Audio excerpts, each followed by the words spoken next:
Ketua KPU Sumsel Kerry Mariana menjelaskan, pemetaan yang dilakukan meliputi kemampuan koneksi jaringan internet pada lokasi TPS. Hal ini penting lantaran e-Rekap hanya dapat dioperasikan jika koneksi internet berjalan dengan baik.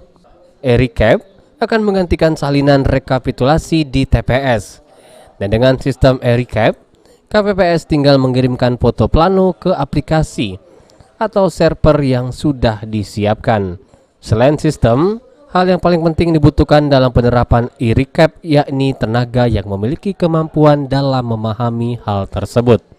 Kelly menambahkan penerapan e-Rekap tidak dilakukan di semua kabupaten kota yang menyelenggarakan pilkada serentak. Penerapan hanya dilakukan di kabupaten yang memiliki titik koordinat yang jelas dan dianggap paling siap untuk melaksanakan rekapitulasi berbasis internet.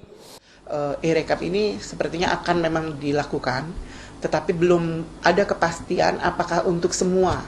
Jadi apakah misalnya untuk semua 270 provinsi kabupaten kota yang akan melaksanakan pilkada serentak ini semuanya akan menggunakan e-Rekap, karena kemungkinan akan dipilih misalnya di Sumatera Selatan ada 3 atau 4 kabupaten seperti itu, karena ini kan baru percobaan.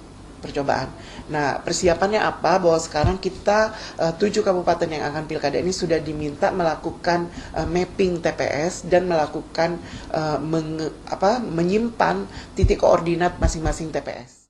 Ade Sunandar, PAL TV.